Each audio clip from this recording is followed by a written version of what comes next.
Bueno, muchachos, vamos a cerrar hoy Roma entonces.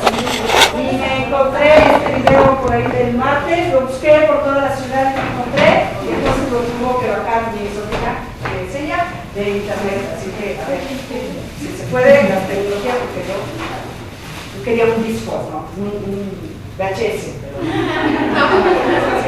dura 45 minutos, no es tan largo, pero nos cuenta una Roma que va más allá de los emperadores, aunque los mencione, nos habla un poquito de la vida cotidiana y termina con la conexión con nuestro paciente. Entonces quiero que atendamos al video porque está muy bonito, todo lo bonito que puede ser, ¿sí? Si necesitan que suba, baje el volumen, si no ven, se cambian del lugar, sienten el volumen. ¿Sí? ¿Listos? Ahí empieza. Empieza abajo del Coliseo, esa es la ¿vale? En lo más profundo del corazón de Roma, encuentra el Foro un cielo, un teatro dedicado al lado oscuro de la conquista.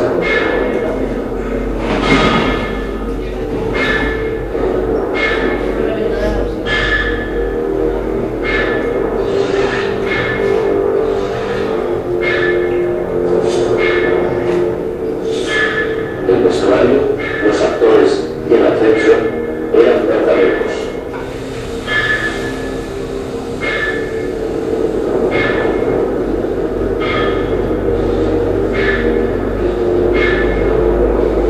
Los actores del infierno, los gladiadores romanos subían a un escenario sangriento para celebrar el esplendor del último imperio.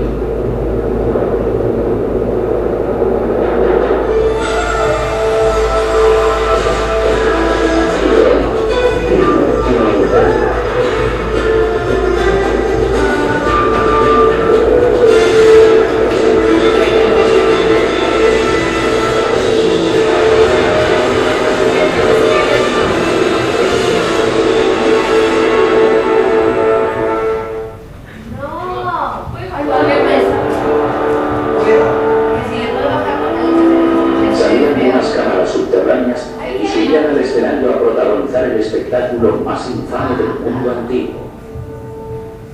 Era el año 80 después de Cristo, lo llamaban la Nueva Arena, el Coliseo. Las ceremonias de apertura duraban 100 días. Sacrificaban a unos 10.000 animales salvajes por pura diversión. Con los prisioneros de guerra, totalmente desprotegidos, hacían una masacre. Lucharon alrededor de 3.000 gladiadores, muchos de ellos hasta la muerte.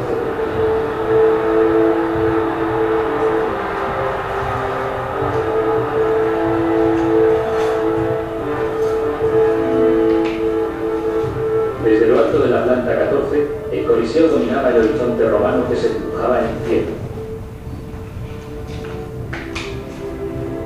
50.000 espectadores se sentaban en la tribuna descubierta que descansaba sobre arcos y bóvedas de piedra.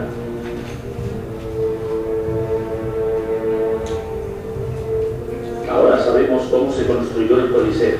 La pregunta es, ¿por qué se construyó? ¿Por qué los romanos celebraban la muerte aquí?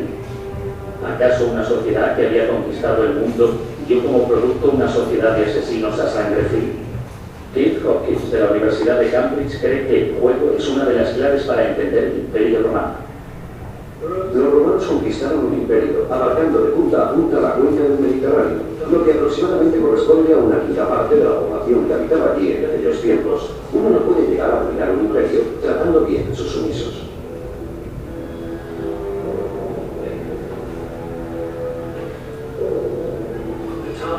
Cuando un pueblo se sublevaba, los soldados romanos tenían la orden de matar a todo ser viviente. Hombres, mujeres, niños, a todos. Si no lo conseguían, sus enemigos les responderían con la misma crueldad con la que ellos estaban tratando a sus prisioneros. Los romanos no podían olvidarse nunca de su tradición bélica. Las luchas de los gladiadores eran batallas de exhibición que se celebraban en el corazón del imperio.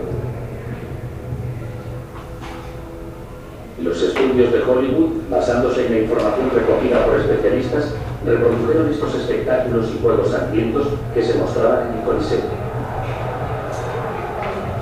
Imaginemos la escena, que han llegado todos. Entra el guardia oficial de palacio. Todos se levantan. Entra el emperador. La audiencia aplaude con entusiasmo. Los emperadores no eran nada tolerantes con los errores humanos durante aquellos curiosos espectáculos. Si en el inicio de un combate los protagonistas cometían algún error en el manejo de los decorados, el emperador Claudio ordenaba que los trasladaran al centro de la arena y que los mataran. Estas actuaciones se celebraban a lo largo de todo el día. Por la mañana arrojaban a los criminales a las fauces de las bestias. Los romanos empleaban mucho tiempo y esfuerzo para reunir animales de todas partes del mundo. Hipopótamos, rinocerontes, leones, antílopes, elefantes. Los traían para divertir y entretener a la multitud.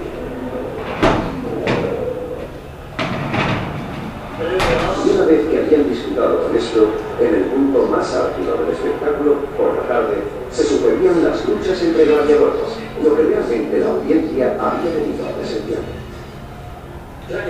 Los gladiadores eran héroes populares, eran hombres dotados de una gran publicidad, o por lo menos así se creía. El término gladius, de donde proviene la palabra gladiador, significa espada y también pene, y de ahí deduzco que el pueblo, en su imaginación, asociaba a los gladiadores con penes erectos. Las chicas de la aristocracia se escapaban con los púgiles, muchos marcados con cicatrices de las luchas. A veces, los guerreros adoptaban nombres artísticos, siempre haciendo referencia a su atractivo sexual y carisma. Crescans era conocido por ser el mentor de las jovencitas por la noche. Otro de los gladiadores se hacía llamar Peladus o el Alum Becus, el señor de las doncellas. Los gladiadores se especializaban. Las armas y los estilos de lucha que desarrollaban solían inspirarse en los combates en que habían vencido contra el enemigo. Mediante estas cruentas reproducciones, las masas experimentaban de nuevo la gloria de la conquista romana. El premio que recibían los vencedores consistía en dinero. Muchos de ellos eran esclavos que compraban su libertad con las ganancias. A diferencia de lo que los romanos pensaban, los pulgares erguidos significaban la muerte y no la vida.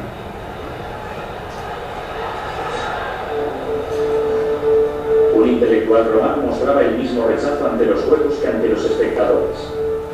El pueblo romano está absorbido por dos factores primordiales: el alimento y la diversión. Pero la obsesión por la violencia de los romanos, como era de esperar, hizo su aparición. Incluso la fundación de la ciudad de Roma fue descrita en un antiguo mito con elementos de intriga y peligro. La leyenda cuenta que una princesa dio a luz a unos gemelos, Rómulo y Remo, los herederos del trono. Un tío malvado, con la intención de hacerse dueño del reinado, arrojó a los niños al río Tíber.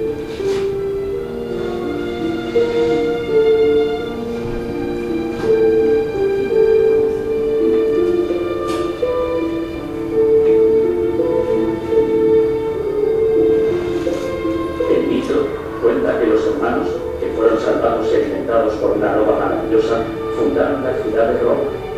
En realidad, los primeros romanos hicieron mucho más que tan solo construir una ciudad.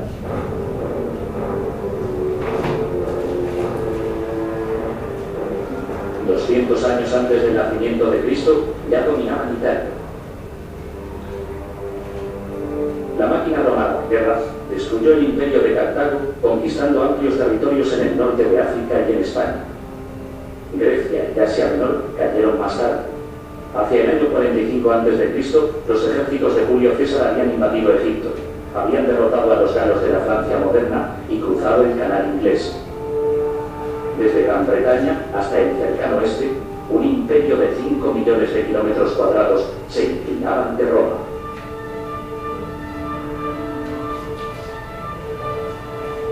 Y la ciudad prosperó.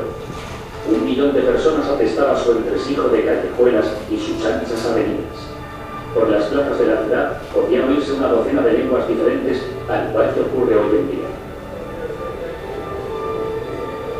Galos, sirios, judíos y egipcios intercambiaban sus provisiones, sus ideologías y sus ideas. Las matemáticas, procedentes del cercano oeste, enriquecían la cultura romana junto con los conocimientos de filosofía y medicina que provenían de Grecia. El inmenso progreso que supuso la Roma antigua nos parece aún más impresionante hoy. James Butler, arqueólogo. Este es el modelo de la Roma imperial, el que Mussolini había construido a finales del siglo XX. El objetivo de este modelo era exhibir la grandeza que caracterizaba a Roma y, en consecuencia, vanagloriar al propio Mussolini, quien le gustaba verse a sí mismo como el emperador romano de los últimos tiempos.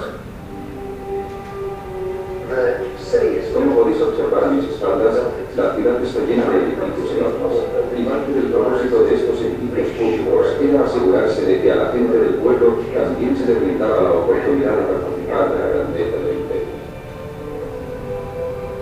De todas las construcciones monumentales de Roma, la única que sobrevive intacta es el Panteón.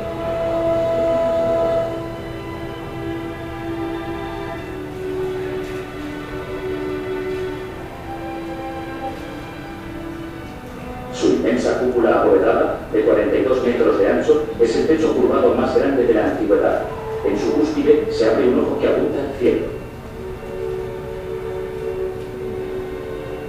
El Panteón, creado por el emperador Adriano en el siglo II después de Cristo, acoge las celebraciones de todos los dioses del imperio. Sus puertas de bronce se abrían tanto a romanos como a peregrinos.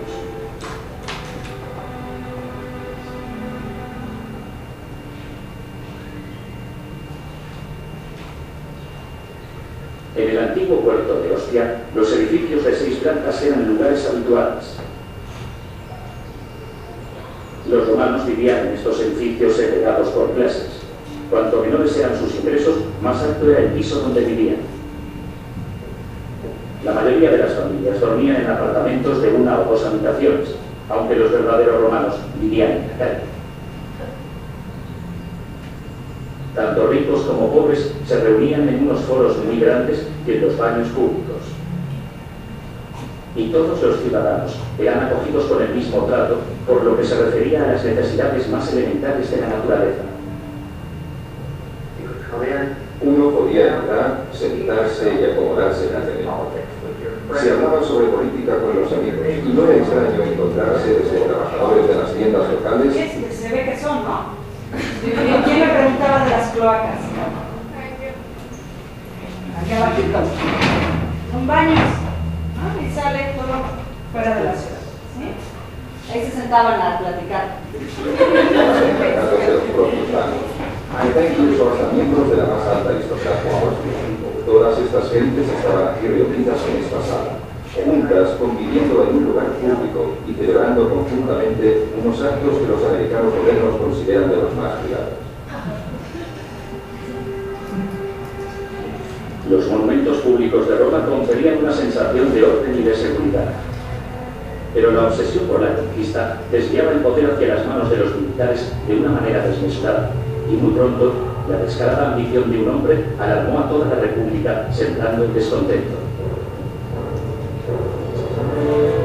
En el siglo I a.C., los ejércitos de Julio César derrotaron las tribus de Galia y aplastaron al enemigo en África del Norte. En el año 49 a.C., a pesar de la creciente desaprobación que mostraban los civiles, César celebró su triunfo de forma extravagante. Petronio, un escritor romano, reflejaba en sus textos aquel insaciable deseo de poder. Parecía que el mundo entero estuviese en manos de los victoriosos romanos. Poseían la tierra, los mares y las estrellas, pero aún así no estaban satisfechos. Y César tampoco lo estaba. Durante siglos, la autoridad romana se mantuvo en manos de un senado elegido por la clase dirigente. En el año 45 a.C., César se autoproclamó dictador, el primero del Imperio Romano. Muchos senadores mostraron indignación al ver caer la vieja república.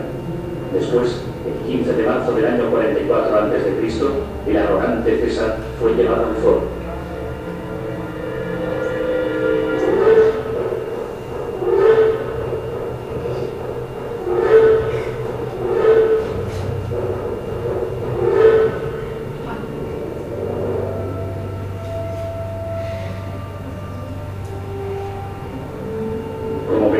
por el asesinato de César, sus aliados sacrificaron a 300 senadores. Prosiguieron 13 años de guerra civil. Murieron decenas de miles de soldados romanos. El hijo adoptivo de César, Augusto, salvó el imperio. Pasada su adolescencia, mató o perdonó a sus anchas a todo aquel que se cruzaba en su camino. El doctor Ronald Mellor de UCLA visita en Roma un altar dedicado a la hazaña más importante del emperador. Es el inicio de una paz. La llamamos la paz romana o pax romana, que se prolongó casi durante 2 siglos. El Mediterráneo vivió probablemente el periodo más pacífico que había vivido hasta entonces. Augusto empleó su poder dictatorial para fortalecer la constitución y no para destruirla. Creó una burocracia cualificada y gobernó un imperio que permaneció sólido gracias a una de las victorias militares más importantes, una batalla sin derramar sangre contra su propia geografía. Las legiones romanas construyeron 80.000 kilómetros de autopistas pavimentadas y 320.000 kilómetros de carreteras por el extrarradio de sus tierras conquistadas. Mediante esta vasta red de comunicaciones, el ejército romano podía reaccionar rápidamente ante las ofensivas del enemigo. Julio César recorrió en una ocasión 1.280 kilómetros en tan solo 8 días. El correo a caballo romano circulaba el doble de rápido. Las cartas cruzaban el imperio en cuestión de semanas. Fue el servicio postal más rápido del mundo hasta la invención del ferrocarril. A través de estas vías imperiales fluía lo más vital para el imperio. A través de Siria llegaba seda y porcelana de China. Del sur de Arabia perfumes exóticos e incienso. El comercio de provisiones se realizaba desde los puertos de mercancías y a través del Mediterráneo hasta la capital. La misión romana de control del comercio mundial les condujo a un misterioso reducto que es actualmente la tierra de Jordania.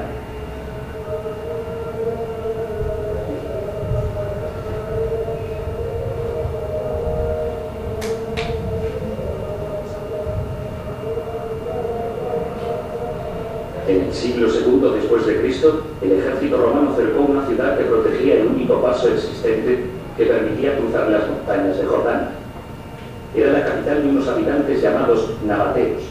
Las caravanas divisaron al norte un cruce de caminos, un punto clave para el imperio del que los romanos más tarde se adueñarían. En 1809, el explorador suizo John Burckhardt oyó hablar sobre una ciudad montaña maravillosa tallada sobre roca sólida. El territorio estaba controlado por nómadas musulmanes muy violentos.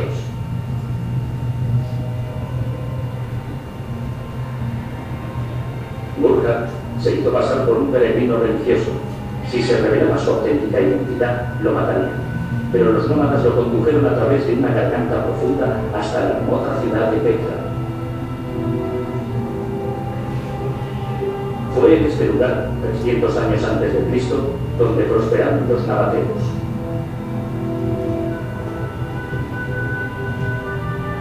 Su arquitectura estuvo muy influenciada por el comercio que mantuvieron con Grecia.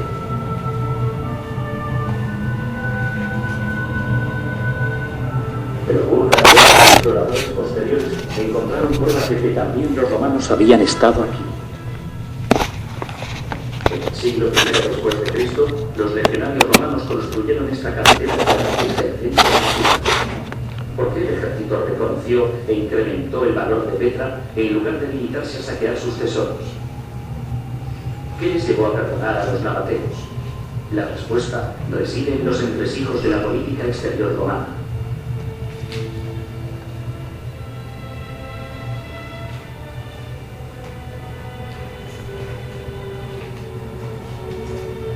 Roma dio una opción a los habitantes de sus tierras conquistadas. Si cooperaban con el imperio, podrían disfrutar de la protección que les brindaba el ejército. Si se resistían, serían aplastados por las fuerzas del imperio.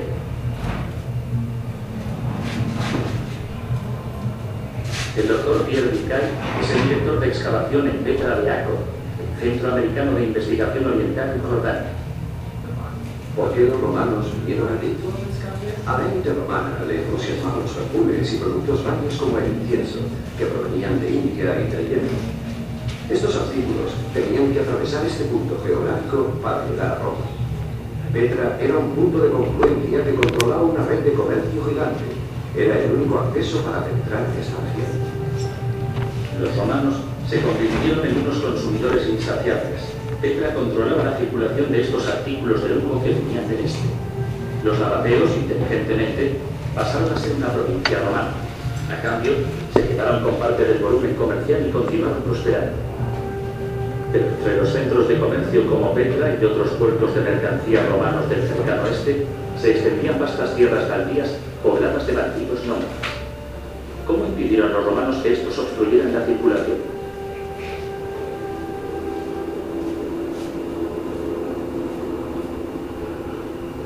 Una de las soluciones que encontraron dejó absorta a la fotógrafa y periodista Jean Taylor.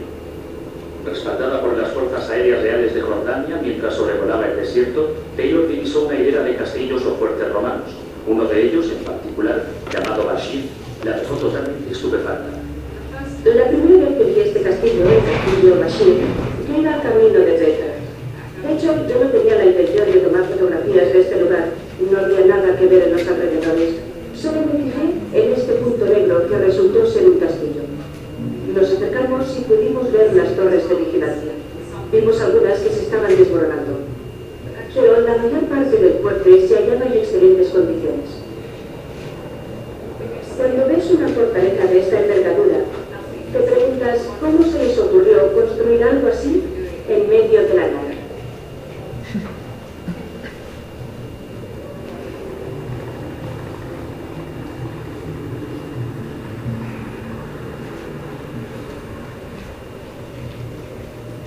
Hace siglos, los legionarios romanos guarnecían las torres de Bashir.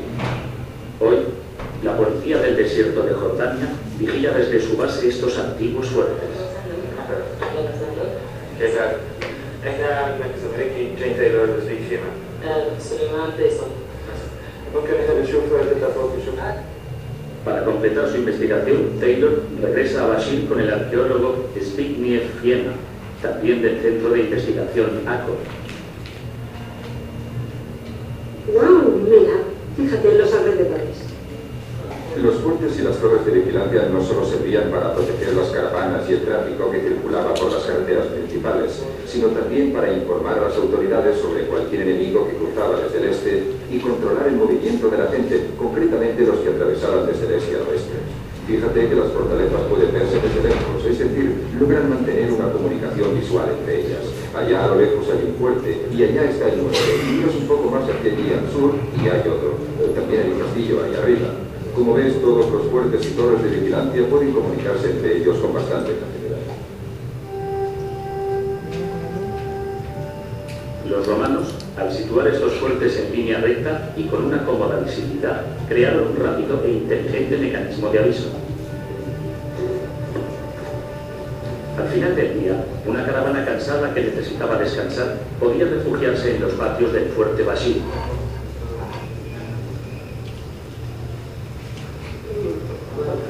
Mucho antes del amanecer, los conductores ya sabían si había peligro o no para poder seguir adelante.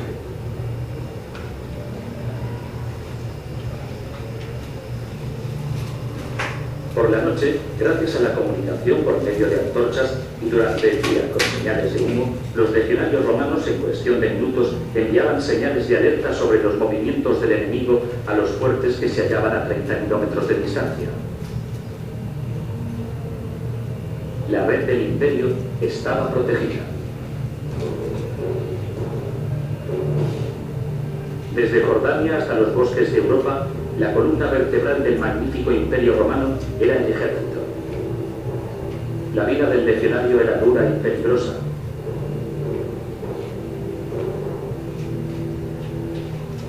Cuando perseguían a los enemigos romanos, los soldados cargaban a sus espaldas 25 kilos de equipamiento y recorrían 40 kilómetros cada 5 horas.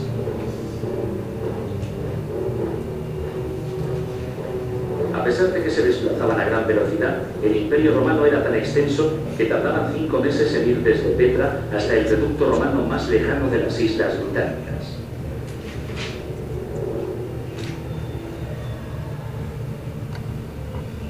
Aquí, un ejército que se formó inicialmente para luchar se convirtió en un ejército de ocupación.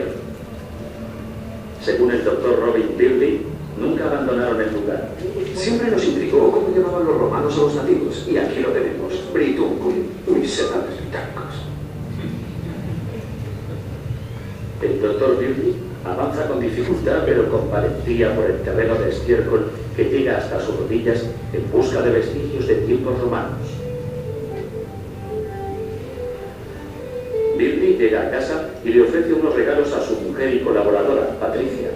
Le entrega una hornada fresca de reliquias romanas para analizar en el laboratorio que tienen en el campus. El terreno de investigación de Birley se extiende a lo largo de la barrera militar más larga del mundo occidental, el Muro de Adriano. Delimita la frontera norte del Imperio Romano y tiene 116 kilómetros. Empieza en el estuario de Tyne y acaba en el Mar de Irlanda. El emperador Adriano, al revisar las arcas romanas y encontrarlas prácticamente vacías, declaró: esta política tan antigua de luchar y ampliar nuestras conquistas ha llegado a su punto final. Es absurdo, no podemos costear. Se han de construir fronteras permanentes desde Jordania hasta el Muro de Adriano. Esto fue así por 2 razones. En primer lugar, para comunicar a la oposición, a los bárbaros, que Roma iba a detenerse, que no habría más guerras. Y la segunda, para asegurarse de que su ejército estuviera activo el máximo tiempo posible, ya que un gran ejército sin actividad bélica era peligroso. Hemos de entender que el ejército había estado ocupando esta zona durante 40 años, y los soldados debían preguntarse por qué diablos estaban dedicando tanto esfuerzo para nada. No se puede pretender que un ejército llegue hasta aquí abajo. Hay unos 60 o 80 kilómetros de camino lleno de pantanos y ciénagas hasta el norte. Pero el emperador dijo: hay que construirlo. Y así fue.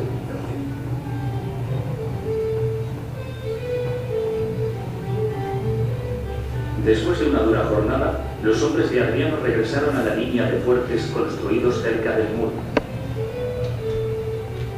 Este, llamado Indolanda, fue excavado por Birley y antes que él por su padre.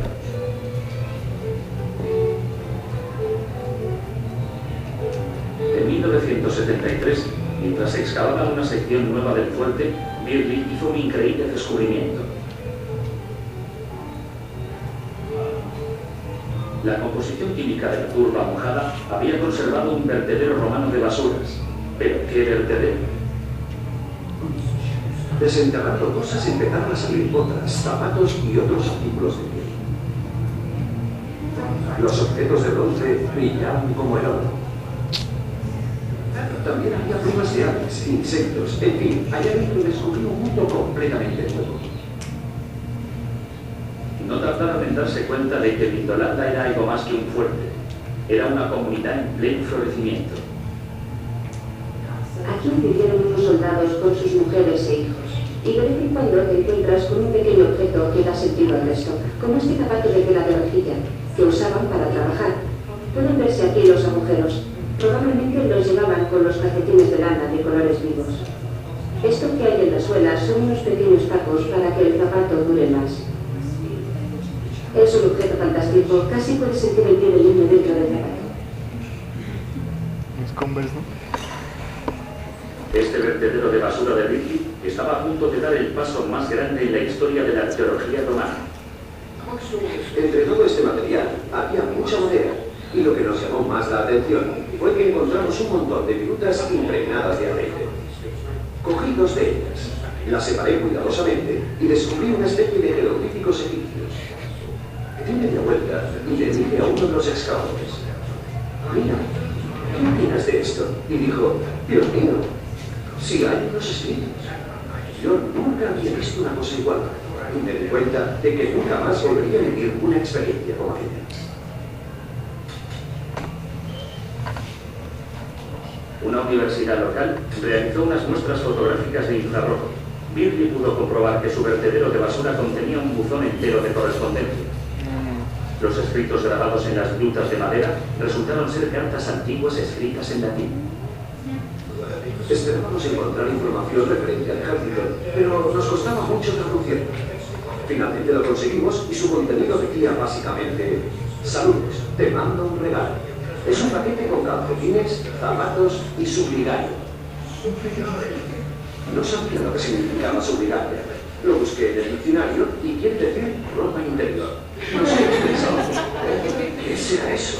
Y ya se imaginan, nos llevamos una gran decepción. En realidad, el hecho de que el primer mensaje fuera algo muy íntimo y personal fue, en cierta manera, positivo. Gracias a estos datos pudimos conocer detalles muy personales de la gente corriente de Finlandia. Construimos una historia y nos hacemos una idea de la vida de estas personas, aunque no tengamos datos concretos de cómo eran físicamente. Pero aunque lo queremos, nos creamos una imagen en nuestras mentes. De Roma, el corazón del imperio, salían cartas llenas de ánimo y coraje y cruzaban el canal inglés. Esta carta, de Níger y Brocus, fue enviada a su hermano Flavio, oficial en Indolanda. Hermano, esperamos que tus próximos proyectos sean de gran éxito. En realidad, así será, ya que se corresponderán con nuestros deseos. Y queremos también hacer esta plegaria en tu nombre, y tú eres el que más lo merece. Una carta de un soldado muestra que existían unas normas de justicia militar incluso en la periferia del imperio. Os imploro que no azotéis a una persona inocente. Soy un ser inocente y no se me debe tratar de esta manera, sea cual sea el crimen por el que se me acusa. La carta más conmovedora de todas tal vez fue la de una mujer de un soldado a otra mujer. Claudia Severa Sulepidina. Os envío con todo mi afecto una invitación para que asistáis a las celebraciones de mi cumpleaños el 11 de septiembre, con los deseos de disfrutar al máximo de este día con vuestra presencia. Os espero, hermano. Si no hubiéramos sabido de dónde procedían estos documentos, podríamos haber pensado perfectamente que era una carta entre dos mujeres de la aristocracia romana que se escribían de una ciudad vecina de Roma a otra. Y de hecho, la carta está escrita en un territorio conquistado alrededor del año 100 después de Cristo, en los límites de la tierra, tal como lo creían los mismos romanos. No era de imaginar que justo después de la conquista se estableciera una sociedad de este tipo. Finalmente, las cartas escritas siglos atrás llegan hasta nosotros. Siempre es mejor tarde que nunca. Pues ahora ya sabemos que la ternura también existía incluso en los mundos más recónditos y de más difícil subsistencia del Imperio Romano. Los sacrificios de las familias de los militares contribuyeron a que las ciudades situadas entre Jordania y el muro de Adriano crecieran y prosperaran.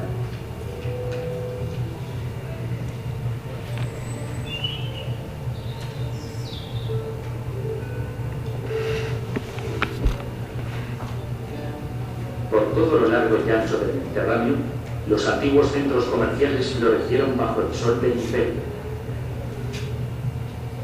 Masas de gente salían desde Roma hacia diversas ciudades para asistir a los espectáculos que se celebraban en los teatros de provincias.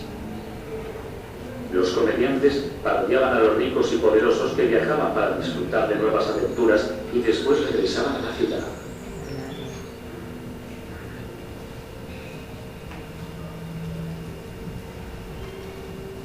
Esta antigua ciudad del sur de Italia se convirtió en el arquetipo del comercio, la prosperidad y vitalidad que caracterizaba el corazón del imperio. De noche, sus calles estaban llenas de vida. En ella habitaban 20.000 romanos, algunos en mansiones de más de 50 habitaciones.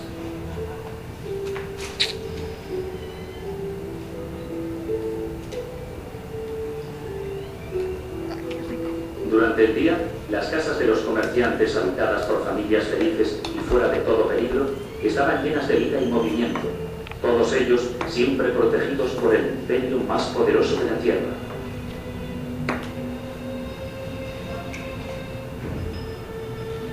Es 24 de agosto del año 79 después de Cristo.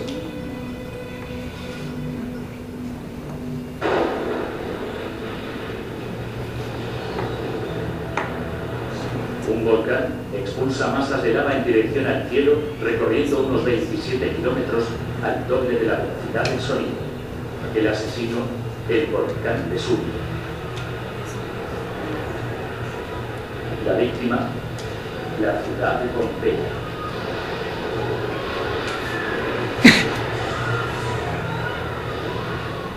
Un testigo explicó por escrito este acontecimiento tan estremecedor. La oscuridad se apoderó de nosotros. No es la misma que nos rodea una noche sin luna, o cuando observamos un cielo nocturno lleno de nubes, sino que es la oscuridad que impera en una habitación cerrada y sin luz.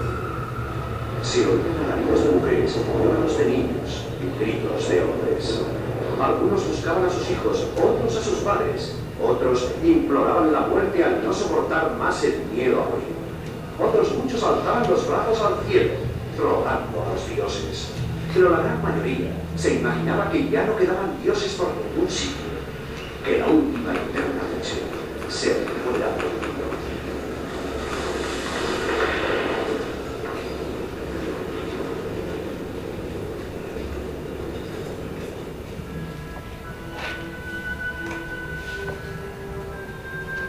Todavía rondan sus espíritus. Sus rostros se asoman desde otro mundo y nos piden que recordemos la ciudad que perdieron y que tanto amaban.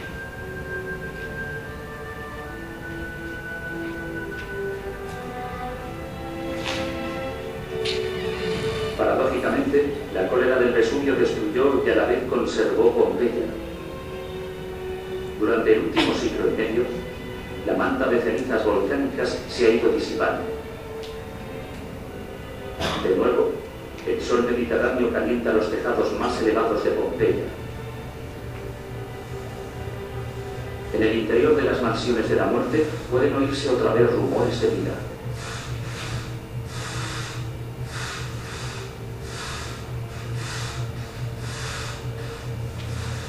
Gracias a los esfuerzos de los arqueólogos más entusiastas, podemos ver cómo se descubre un maravilloso mosaico que muestra la vida cotidiana de entonces. En 1860, Giuseppe Fiorelli llevó a cabo la primera excavación metódica de Pompeya. Dejándose llevar por la intuición, Fiorelli aplicó yeso en las cavidades de los muros que creyó que estaban hechas de restos humanos. Las víctimas iban emergiendo de los montes de barro.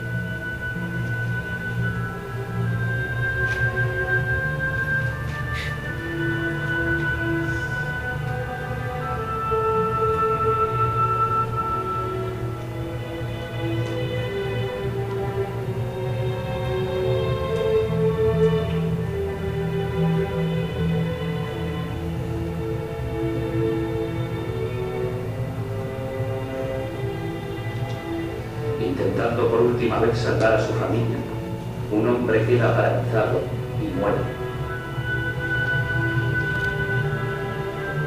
Una capa de ceniza rocosa se elevó 6 metros del suelo. Este grupo de antiguos trabajadores de la construcción luchó por quedarse en la superficie, pero una oleada de gas volcánico les sumergió en las profundidades.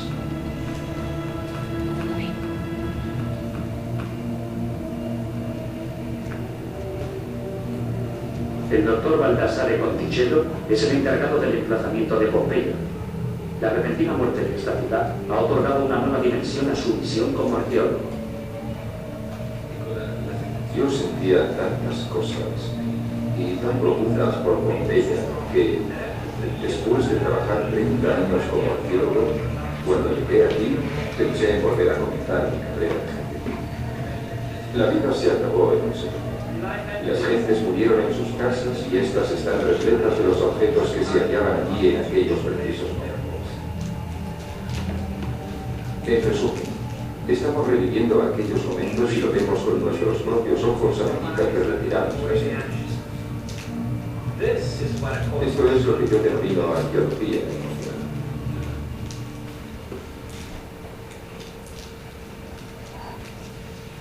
Al tiempo que Pompeya despertaba de un largo sueño, iba emergiendo un retrato de la sensualidad que caracterizaba las vidas de los romanos.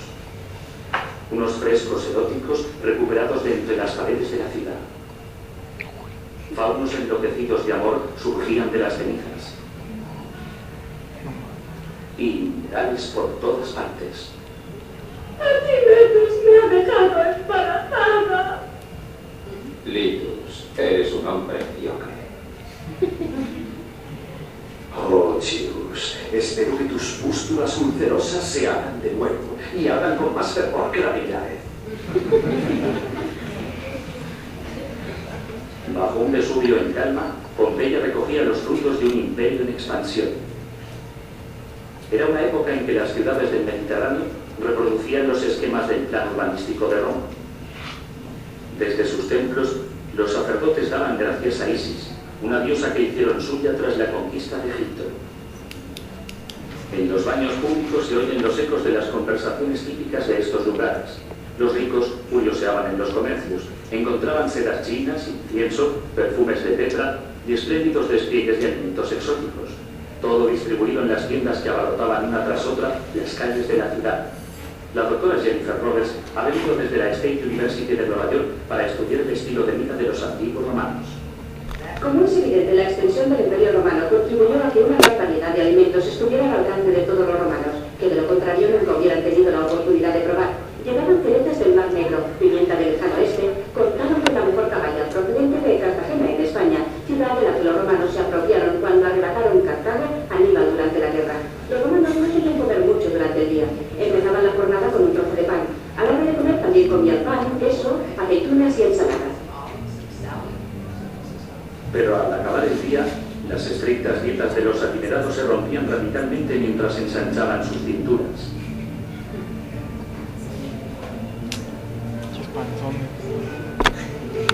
Y los amigos se reunían para compartir espléndidos banquetes a la hora de cenar.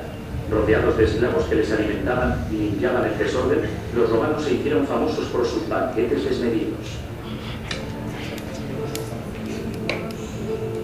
El bar se quedaba abierto toda la noche. Los alimentos los preferían grasos, blandos y ligeramente podridos. El jabalí y los ratones rellenos les gustaban muy pasados hasta el punto de que desprendieran un olor a rancio. La fruta fresca estaba al alcance de todos, pero costaba 3 veces más encontrar manzanas que caracoles rellenos de leche. Pero los rumores de que después del postre organizaban orgías salvajes eran pura especulación. Lo que sí se sabe con certeza es que aquella sociedad controlada por los hombres aplicaba leyes distintas según el sexo.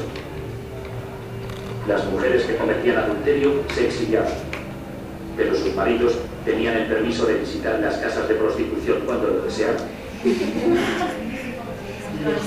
En el burdel más famoso de Pompeya se han descubierto los compartimentos de las prostitutas de aquella época. Sobre cada puerta, un cartón ilustra la especialidad que se ofrece. No es que las mujeres tuvieran gran variedad de trabajos para elegir, pero dos de los más comunes eran la venta de prendas de ropa y la prostitución. Corrió el rumor de que la emperatriz de Roma, esposa de Claudio, decidió trabajar en un burdel parecido a este. Es una de las pocas mujeres de la Roma antigua sobre la que se cuenta que trabajó con el fin de conseguir lo que hoy definiríamos como realización personal.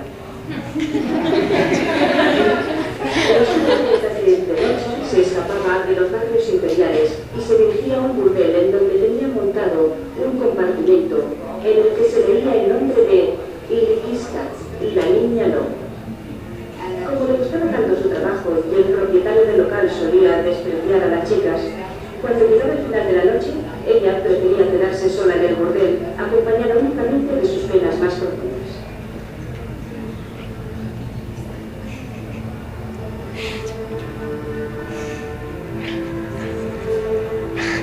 Observando cómo los romanos vivían en ciudades como Pompeya, vemos que sus valores no se alejan tanto de los nuestros como nosotros pensábamos.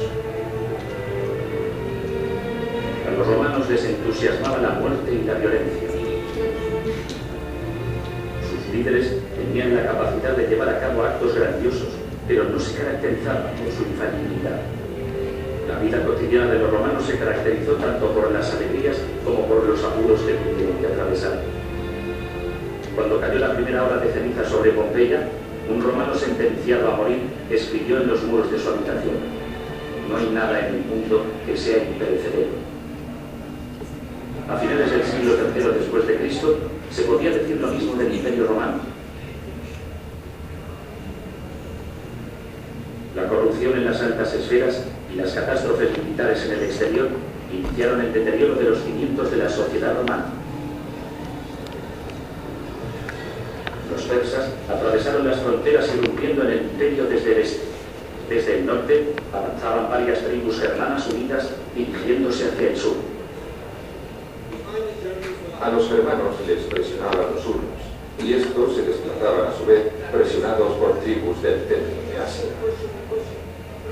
El Imperio Romano era admirado por los bárbaros y por ello imitado, hasta tal punto que lograron vencerles utilizando su misma estrategia. Los gobernantes no conseguían proteger a su gente y tampoco les ofrecían la suficiente libertad.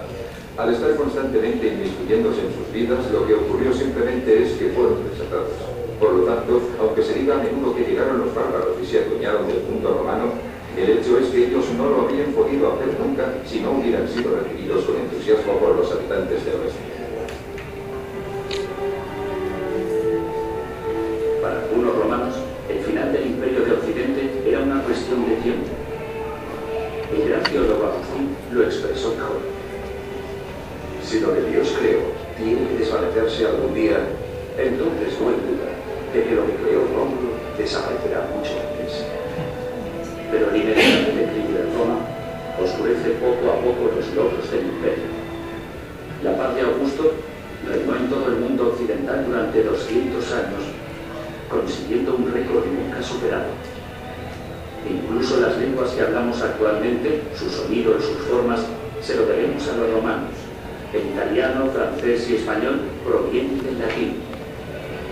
Todas las cartas de amor, los periódicos, la literatura y las listas de la compra están escritas en el alfabeto romano. Las palabras romanas, las leyes romanas, la arquitectura romana todavía modelan nuestro mundo actual. El esplendor duradero del último imperio se pone de manifiesto al comprobar que sus aspectos más positivos forman parte de nosotros. Y los más negativos.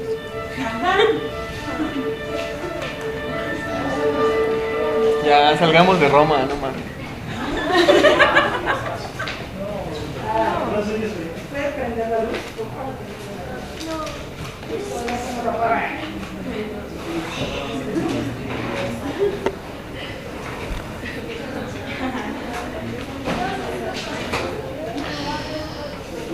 Bueno, comentarios. ¿No está en YouTube? Sí, no, está, lo puedes ver. Lo que pasa es que si hubiera aquí internet lo hubiera podido hacer, pero debo de tener por ahí el link. Pero si pones Roma, el último imperio, así, en Google,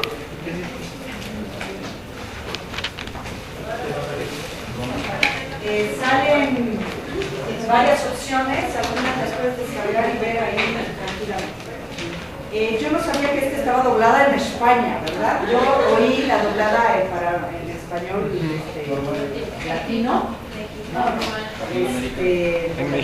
En mexirromano. Pero bueno, este fue el que pudo descargar. No sé qué está. Es el 95, me parece, 93 o 95. Pues ya no lo conseguí. Pero si alguien lo consigue. Bueno, entonces, muchachos, ¿qué creen? Que Roma cayó. Lo vamos a ver.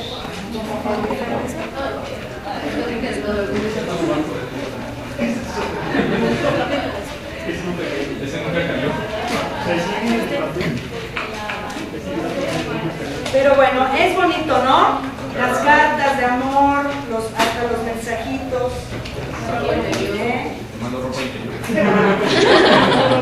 La lista del súper, todo lo escribimos, las letras, los sonidos. Incluso, aquí no lo dicen, pero en el video original, el inglés, porque Britania fue provincia, como vimos, el inglés tiene muchísimas palabras de latín, muchísimas. Todas aquellas en las que se parece al español, ¿no? Las formas, incluso en las lenguas germanas, el alemán declina igual que el latín, ¿no? Hubo un momento que era casi romance, pero hubo un Kaiser que quiso romper con eso y ordenó que se cambiara la lengua a volver a la forma de los bárbaros y deshacerse de los romanos. Si no, sería... Si no, bueno, entonces, desde el siglo II, vamos a hablar de la caída del imperio. Vieron los mosaicos, vieron los bustos, los retratos, ¿sí? Los puentes. El triunfo que pide Julio César, mismo que quería Cipión cuando destruyó Numancia, ¿recuerdas?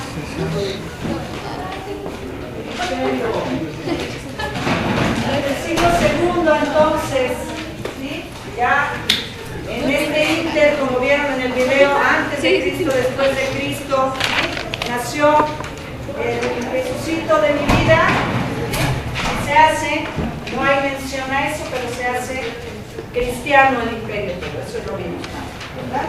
Desde el siglo II empieza la lucha en esas fronteras que ya Adriano había dicho son muy grandes, hay que limitarlos, ya no nos expandamos, no puedo controlar un territorio tan grande. Entonces, todos los pueblos que bordean el imperio van a empezar a presionarlo, ¿sí? Todos estos pueblos se llaman bárbaros, ¿verdad? Bárbaro o extranjero, que no es su origen, el que no es griego, pero después los romanos lo toman y bárbaro es el que no es romano, ¿verdad? Grecia ya era Roma. Entonces, los germanos, desde el norte del imperio,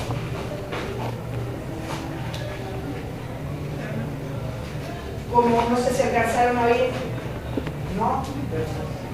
Los persas por las estepas, por la estepa rusa, por la asiática, los persas son los hoy iraníes, ¿sí? Por Irán, empiezan a presionar a los germanos y los germanos a presionar a los romanos, ¿sí? Aquí está el límite del imperio, ¿sí? Los hunos van a venir detrás, los pueblos germanos tienen que moverse, ¿sí? De donde están, porque vienen los hunos, vienen los persas. Entonces les queda el único camino presionar al imperio romano. Los que a nosotros nos interesan para la historia de la cultura de España, ¿sí? Van a ser unos germanos. Los germanos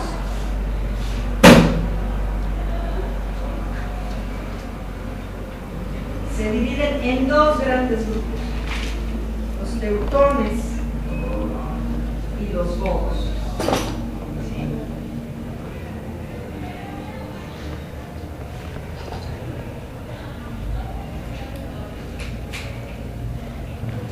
Los teutones a su vez se van a dividir, ¿sí? En francos, en alemanes, en borgoñeses, en anglos, lombardos, vándalos, ¿sí? Todavía hoy, ¿cómo serían de lindos los vándalos? Que les llamamos a los que llegan y desolan el lugar, ¿no? Pero era el nombre de una tribu germana, vándalos. Suevos, cuadros y marcoromanos, entre otros. Tampoco nos importan mucho, porque nos van a importar más estos, ¿sí? Los godos a su vez se van a dividir en dos, bueno, en varios, pero unos serán los visigodos, que son los que a nosotros nos importan.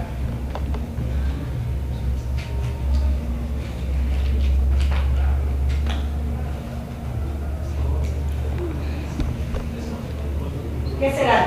¿Los godos de dónde? Del oeste. ¿Sí? Los godos del oeste. Y eso es el oeste.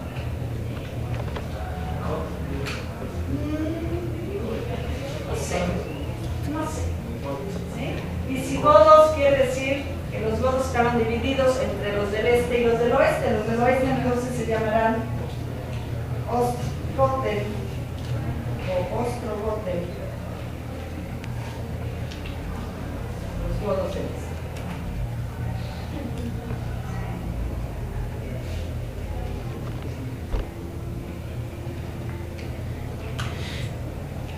¿Sí? Habrá otros godos que que no nos importa mucho, se llaman gépidos, euros o alanos.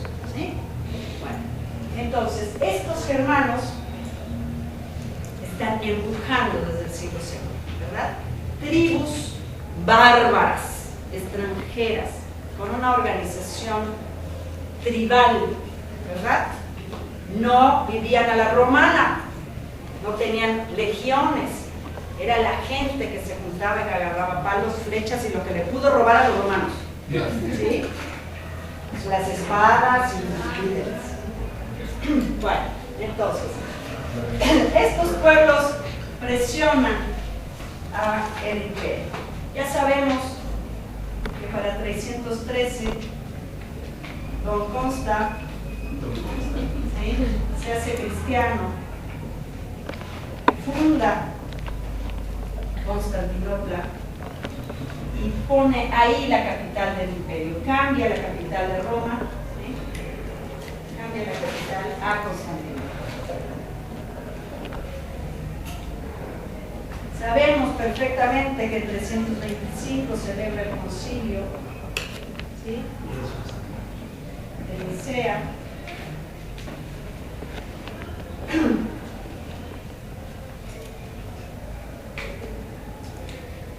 Sabemos que tiene que salir Arrio, ¿verdad? ¿Se acuerdan? Le preguntaba y daba lata, ¿sí? Y para el 302 un jefe godo, ¿sí?, un jefe godo, ya estaba convertido al arrianismo, ¿sí? Traduce la Biblia al gótico, ¿sí?, o sea, el idioma de los godos, y empieza a promover desde el 332, este godo se llama Ulfías, por si lo quieren saber, ¿sí?, empieza a promover el arrianismo en los godos. Se celebra el segundo concilio en 381 de Constantinopla, ya es la capital del imperio.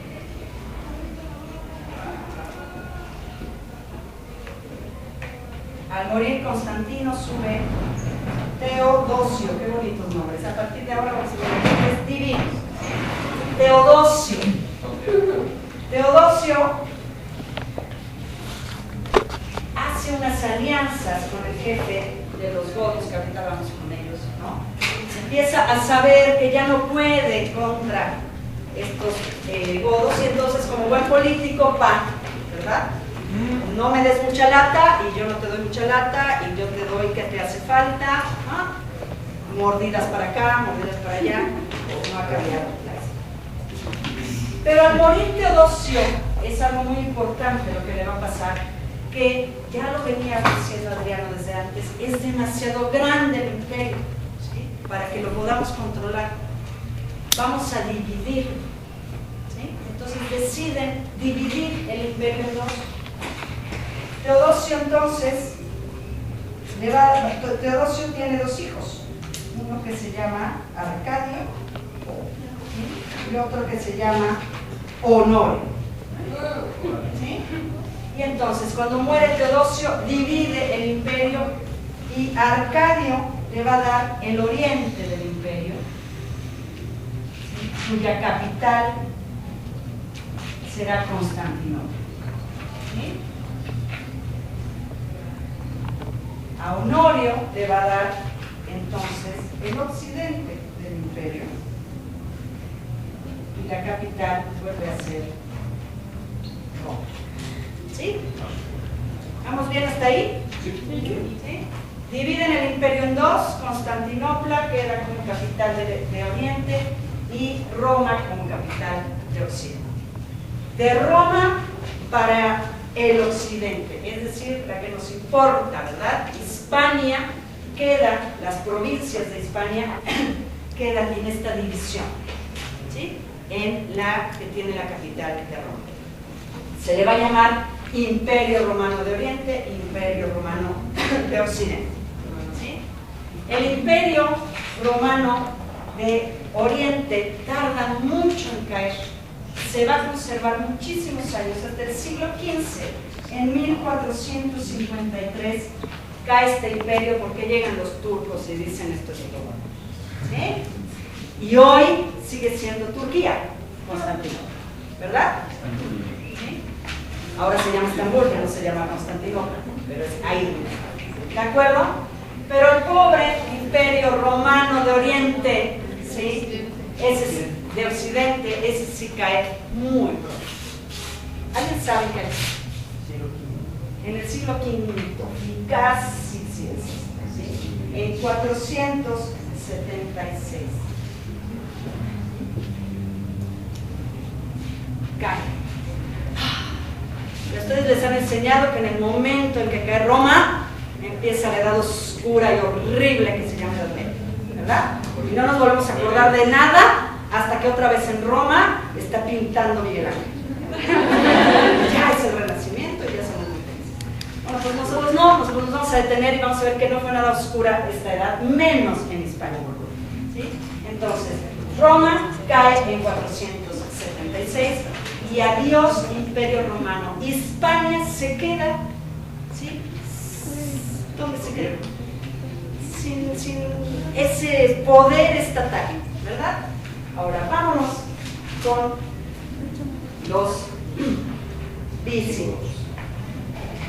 Eso ahora nos van a importar. ¿Puedo borrar?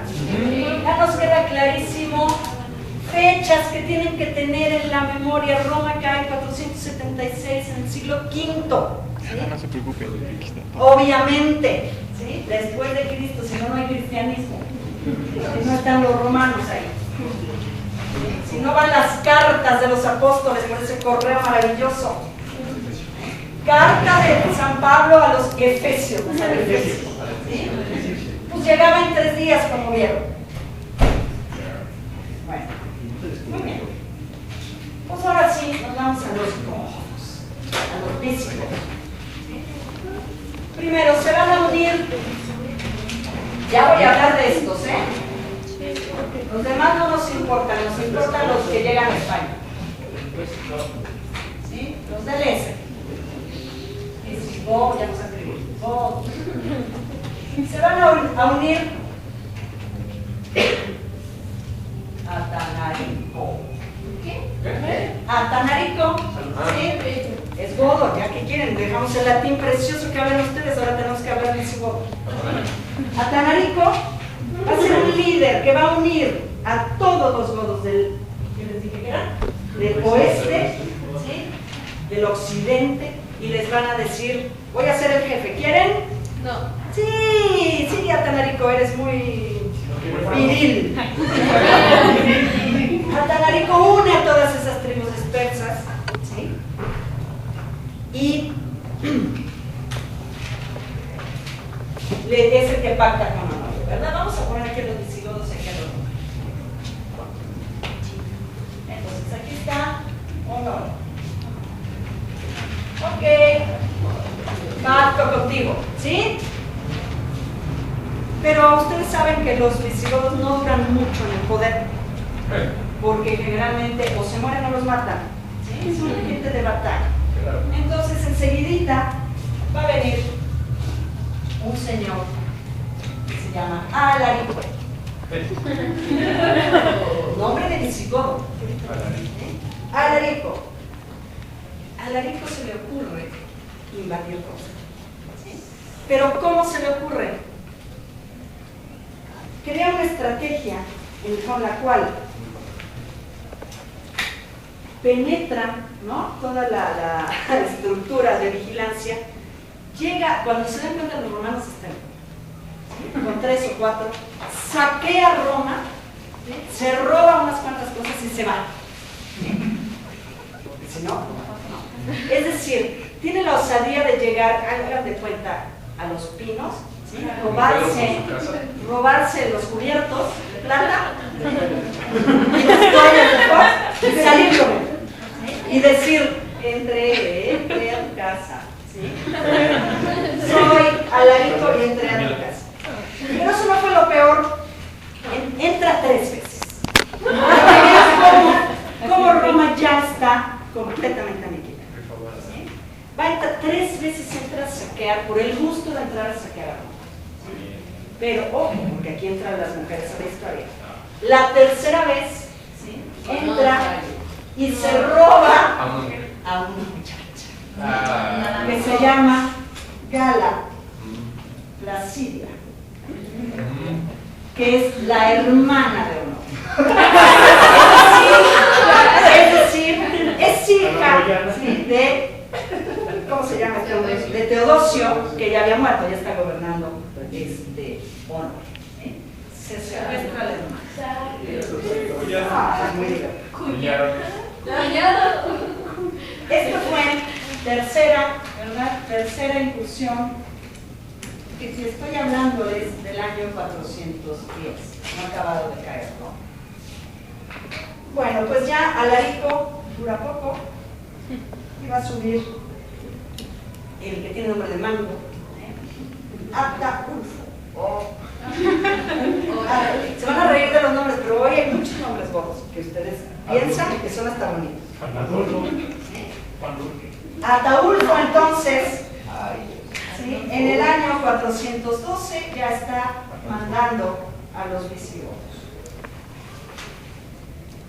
Se le ocurre, ¿sí?, a Ataulfo empezar, dejar un poco Roma, ¿sí?, y empezar a ir a ese territorio, ¿sí?, del occidente.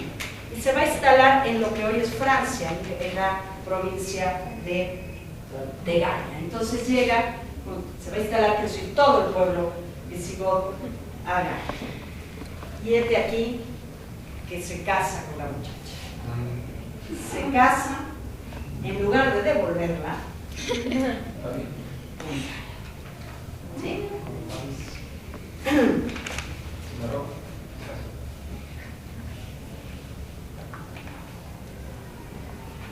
Honorio entonces, ¿sí?, le dice, bueno, déjame de dar lata, ¿sí?, ya encima que te casaste con mi hermana, ¿sí?, te doy ese pedacito, vete a vivir lo más lejos que puedas de Roma, ¿sí?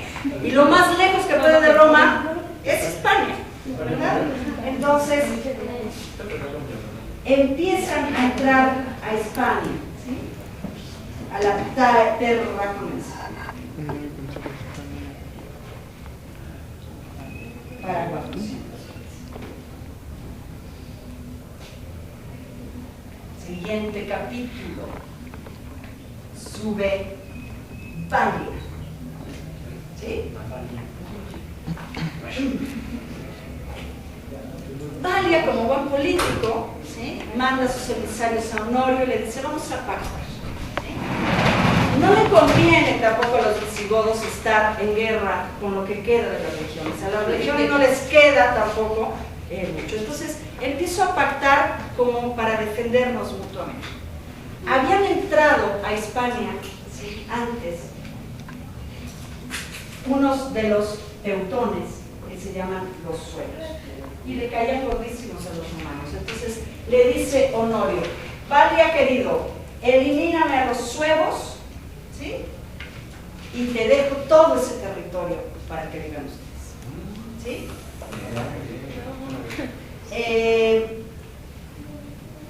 Valia le dice, ok, mándame suministros, ¿sí?, mándame viáticos para hacer la empresa que me estás pidiendo. El tonto de Honorio se los manda, ¿sí?, y Valia dice, a mí que me importan los suevos, y yo me regreso, me gustan más las Galias, ¿sí? Entonces Valia dice, yo me instalo de nuevo en Galia, me quedo con todo lo que me acaba de mandar Honorio, ¿sí?, que vea que no ha cambiado la política en nada, ¿sí?, pero pacta no agresión, ¿verdad? Van a pasar unos otros que no nos importan. Sí, Honorio dura mucho, para perder Roma nada más. Eurico, ¿sí?, será el que gobierne de 466 a 484. Aquí te toca la caída del imperio. Eurico es el siguiente. Eurico lo que va a hacer, ya el imperio romano está completamente aniquilado, ¿sí? Los hispanorromanos, los que vivían, ¿sí?, en la Hispania, ya no les llega más que la pedida de impuestos de Roma, en toda ciudad capital que cae, ¿sí? Y entonces Eurico puede entrar sin ningún problema y es el que se va a instalar. No, todavía no se instala. Vuelve a entrar, perdón, ¿sí? A España. Casi la conquista, excepto la parte donde estaban los suevos, ¿sí? Pero lo que va a hacer Eurico es empezar a dar leyes a los visigodos. Empiezan como a instalarse ya en una cierta comunidad. Roma ya cayó y entonces necesitan los visigodos empezar a hacer una serie de leyes.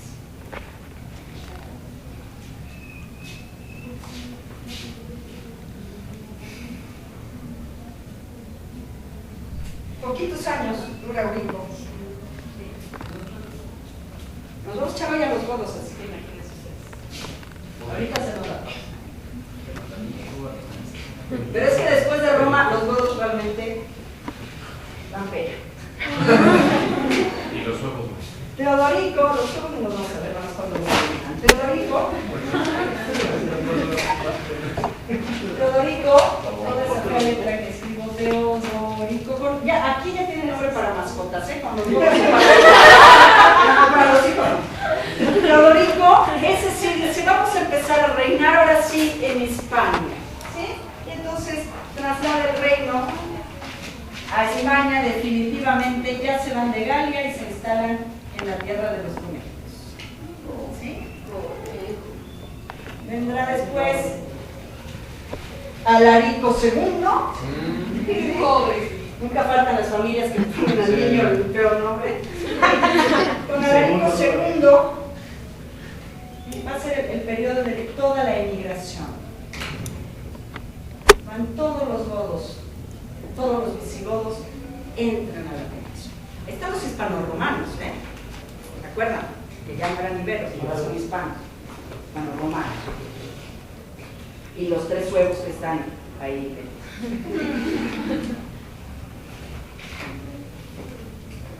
Tras Alarico,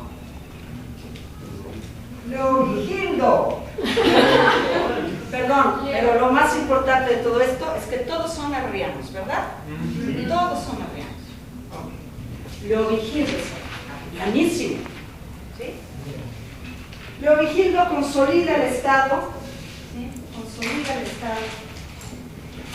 Esas tribus, esos pueblos visigodos los hace un Estado a su mandato, ¿sí? El Estado unifica el territorio,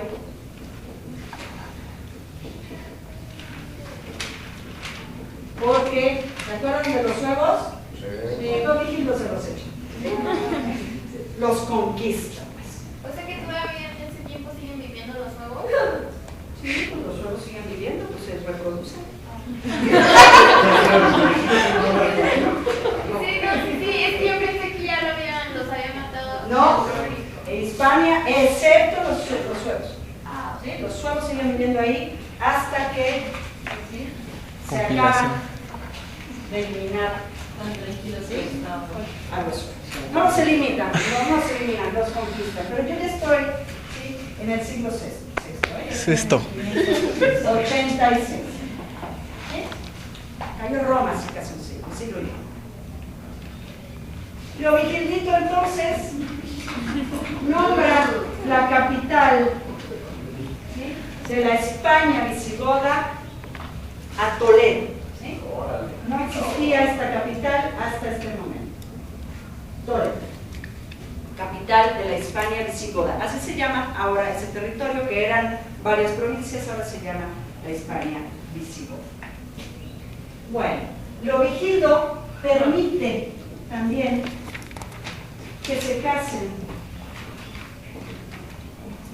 los godos, los visigodos, con los hispanorromanos. Error trágico de Leovigildo.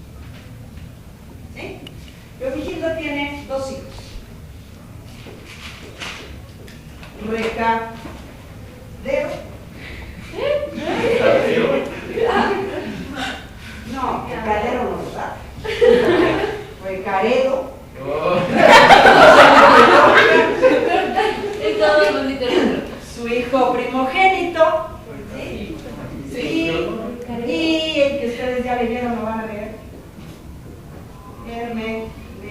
Hermenegildo.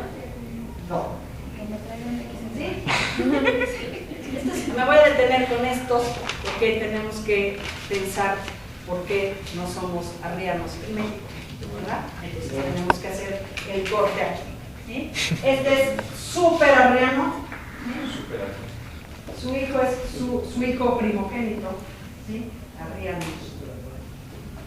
Ay, pero Hermenegildo se casa con una mujer. Les digo la historia desde Eva para acá, chicas. La mujer es hispano-romana y se llama Igunda. ¿Sí? Igunda, ¿qué creen? Era hispano-romana. ¿Qué religión tenía? Era católica, ¿verdad? Era Roma hace 2 días, entonces era católica. Los arrianos habían tenido que ir. Igunda es católica. Y aquí, ¿sí? Que como Santa Elena con Constantino, como todos, no sé qué, mandilones, se hace la mujer transmisora de la religión, ¿verdad? Se hace Hermenegildo. En estas épocas, si yo quiero ser testigo de Jehová, o si yo quiero ser de la, ¿cómo es la de Tom Cruise? La religión está.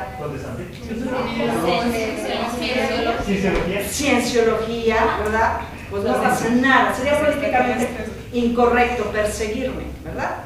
Pero en el siglo VI, como el hijo del rey era católico. Pero no solo eso, los católicos ya saben cómo son. Entonces, no solo él era católico en su casa, sino que quería que todo el mundo se hiciera católico. Y empieza a hacer de la guerra, ¿sí?, a los arianos. Pero es el hijo del rey, ¿sí? Provoca una guerra tremenda, ¿sí? Pero resulta que tiene todo el pueblo, ¿verdad? Hay más católicos que godos. Entraron unos cuantos godos y estaba lleno de hispano-romanos, ¿sí? Entonces hay más católicos que arrianos. ¿Qué quiere el pueblo entonces? Ser católico. Arma que tiene Hermenegildo.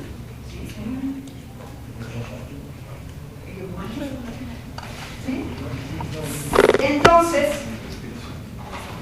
hay una guerra entre padre e hijo que vamos a ver la próxima clase en la Constitución de Sorbana, y me lo hacen mártir, ¿sí?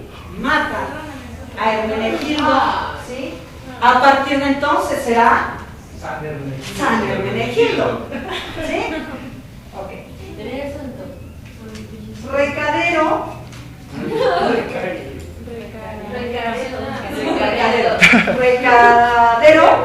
No.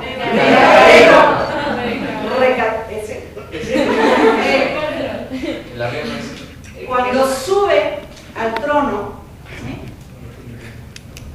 valora igual que Constantino, ¿verdad? ¿Qué me conviene más? ¿Seguir esta religión que me siguen 3? ¿O darle gusto a los hispano-romanos, que son la mayoría en el territorio? ¿Qué creen que recadero? Entonces se vuelve católico. Llama a un concilio, ¿verdad? El concilio de Toledo, una ciudad. Generalmente el nombre del concilio es una ciudad. Concilio de Toledo en el año 587, ¿sí? Y dice: vamos a votar, yo soy un rey, o sea, no vamos a votar nada, vamos a hacernos católicos todos y dejamos de pelearnos por la religión, ¿sí? Nombra entonces, ¿sí?, unifica el territorio en una religión, ¿verdad? Todos somos entonces católicos. Si Hermenegildo hubiera sido el heredero, no pasa nada, espera que se vuelva a que se muera el papá, y cuando él es rey, nombra, ¿verdad? Católico. Pero era el segundo, no era el que le correspondía el nombre. Entonces Recaredo valora y dice, ya mataron a mi hermano, ya lo hicieron mártir, o sea, tengo a los católicos que ya no los aguanto. ¿Sí? ¿Qué le importaba la Trinidad y el Espíritu Santo a Recaredo? Nada. Necesitaba unificar en uno a ese pueblo. ¿Sí? ¿O no? Sí. Si no llega a haber este evento, seríamos arrianos. ¿Verdad? Se lo deben a Hermenegildo. Para la próxima clase, entonces, no sé si ya estaba programado para esta, pero lo dejaremos para la próxima. El mártir del sacramento San Hermenegildo, ¿sí? Autosacramental de Sor Juana, ¿verdad? Ya estaba programado desde el principio.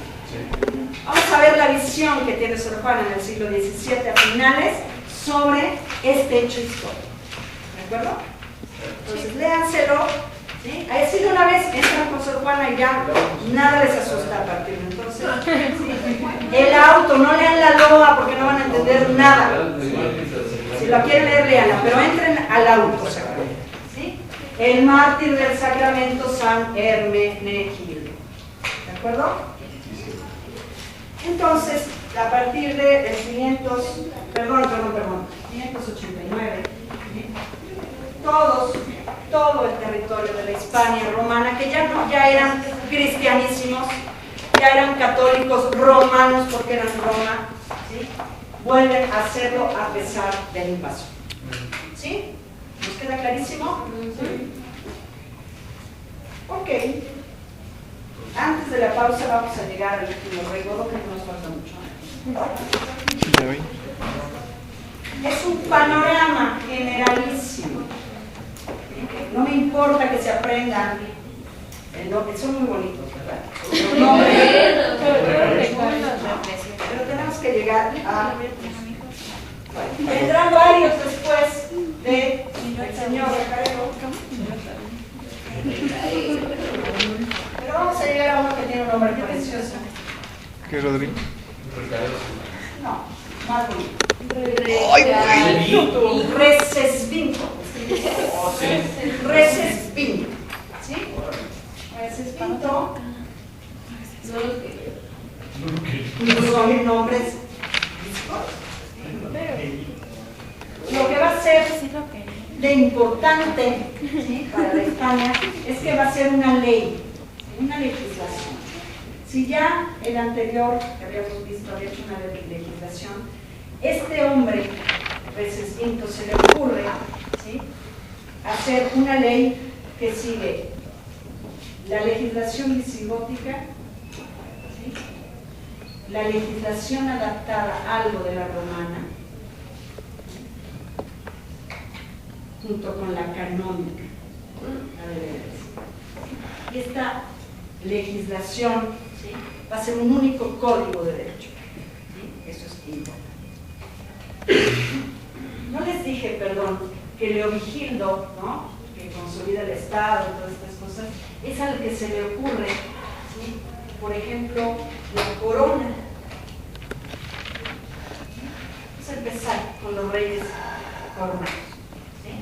En Roma habíamos visto laureles. A los dos les gustan mucho las piedras preciosas. Entonces, la corona, el trono y todas esas cosas que ya suenan medievales, se las debemos a el papá de Hermes. Bueno, después de que Recesvinto tiene todo en orden, ¿sí?, esa Hispania visigoda que nunca estuvo muy en orden, no va a suceder Bamba. Bamba era una papa frita, ¿sí?, se llama falda, y entonces empieza a haber una lucha de poder entre varios visigodos que quieren. Entre ellos va a estar uno que se llama Vizia, ¿sí?,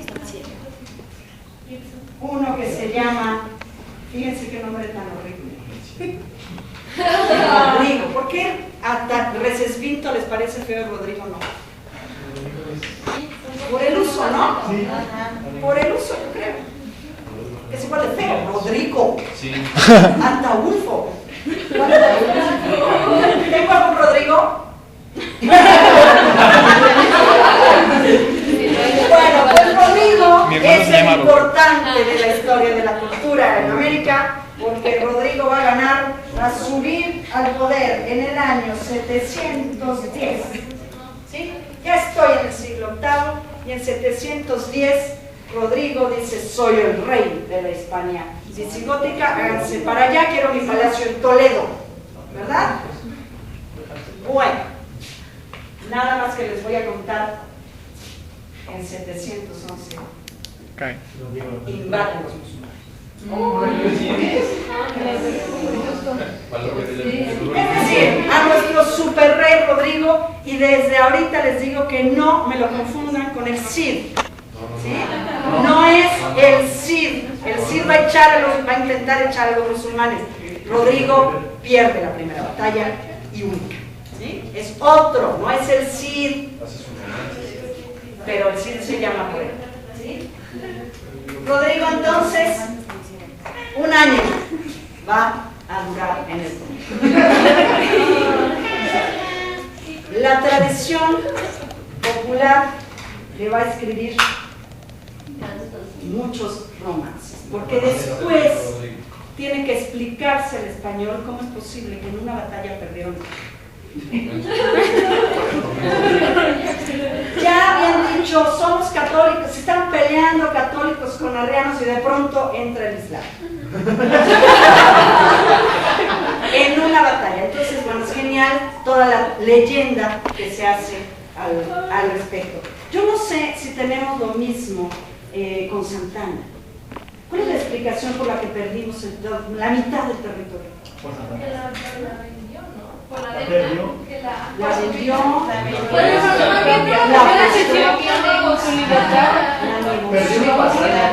no nos queda muy claro en la historia de México por qué perdimos la mitad del territorio. Intervención. De un día para otro. De un día para otro, en una batalla. Intervención francesa. Los españoles no, cuando se dieron cuenta, estaban con el burques. ¿Sí? Porque ya empezó el Islam, pero eso en este momento no nos interesa. Entonces, más o menos, esta es la genealogía de los reyes hasta que llegamos a este que todo el mundo en México se llama Rodrigo, conoce un Rodrigo, tiene un primo Rodrigo, ¿sí? Y lo único que hizo fue perder España en una batalla.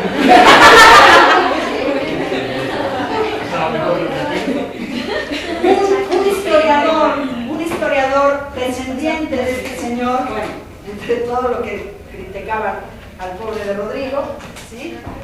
Cuenta que Rodrigo perdió España, por ejemplo, porque profanó un templo donde estaban las Sagradas Escrituras, ¿sí? Que nadie podía entrar, y Rodrigo dijo: yo soy el rey, ¿sí? Estaba prohibido. Oye, algún beneficio, ¿no? Es el rey. Entonces entró y lo que encontró, en lugar de encontrar esas escrituras, fue un muro con unas personas con unos turbantes a caballo, ¿sí? Dibujadas con sus alfanjes en alto, ¿no? Avisando: por andar profanando templos, van a venir los musulmanes. ¿Ustedes creen eso posible? No. Pues sí pasó. Teoría 2. Teoría 2. Por si no nos comenzó la primera que les Para eso existe la literatura y la historia. Teoría 2. Teoría 2. Y ya nos vamos al descanso, por favor. Tengo hambre. No. Teoría 1, entonces, profana lo que anda tocando lo que no debe tocar, ¿verdad? Teoría 2. ¿Se acuerdan que aquí estaba bien tocada siempre por mí España? Y aquí está África. ¿Sí? Aquí está.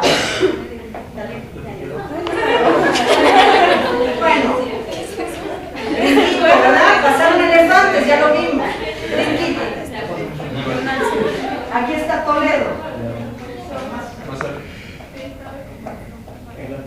Aquí hay un fuerte de los que todavía conservaban los romanos, aunque todo era Roma, ¿sí? En este, no, hay un fuerte aquí y un fuerte aquí. Aquí vive un señor, ¿sí? Bueno, viven muchos señores, pero vive.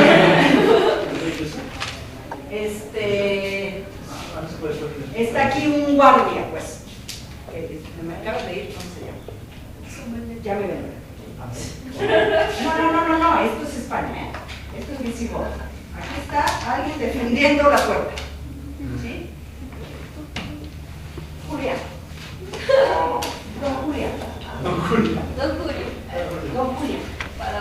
Don Julián tiene una hija.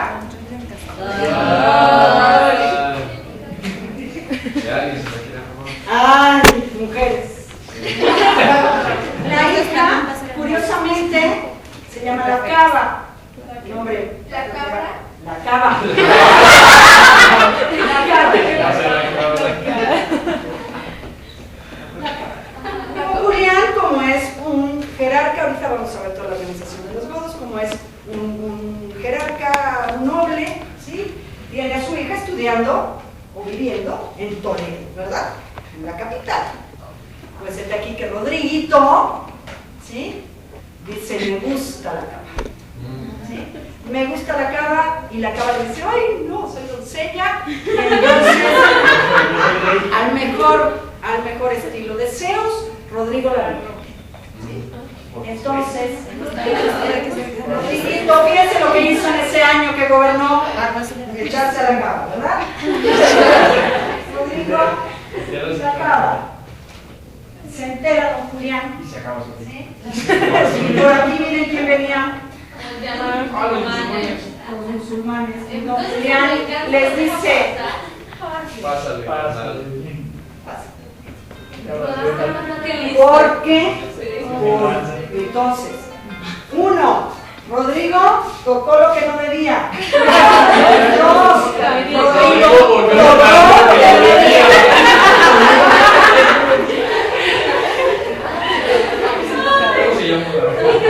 ¿Cómo se llamó la obra? Perdió España. Fueron borrados, ¿de acuerdo? La España visigótica se convierte en el al-andaluz, ya lo veremos, ¿sí? Entonces, en un año le dio tiempo de andar tocando esas cosas. Por supuesto, esta es toda la tradición, ¿verdad? Toda la fantasía, todo lo que se ha acumulado durante siglos de explicación, ¿verdad? ¿Cuál sería la realidad? La realidad sería que el reino visigodo se estaba desmoronando, había habido una guerra por el poder, ¿sí? Sube un mal gobernante y viene una sociedad completamente organizada, fuerte, armada, con una fe nueva, ¿sí? Y que les dice una batalla. ¿Sí? En una batalla. En una guerra. Eso sí, en una batalla. Se llama, lo vamos a ver con calma, ¿sí? La batalla de Guadalete. Guadalete. Es el nombre del por lugar. eso se llama así. Hay un castillo, ¿no? En España que se llama castillo de Guadalete. De Guadalete, pues ha de haber sido después de que entraron los musulmanes a ese territorio. ¿Sí? ¿De acuerdo? Sí. Entonces, Rodrigo, ya acabamos los visigodos, no es cierto, porque tenemos que ver toda esa parte y su cultura y su civilización. ¿Sí? Pero en resumen, cae Roma, vienen los que les tocan a España, son los visigodos del este, que se instalan, que pactan, que conviven, que son minoría con los hispano-romanos, que se convierten al catolicismo, ¿sí? Y que van creando lo que se va a llamar una vida goda, una vida medieval. ¿Sí? No, el gótico todavía tardará en llegar. ¿Sí? Que será volver a los godos. ¿De acuerdo? Vamos a hacer una pausa y vamos con toda la organización social. Me caen gordísimos, por eso me lo voy a echar tan rápido. Después de Roma.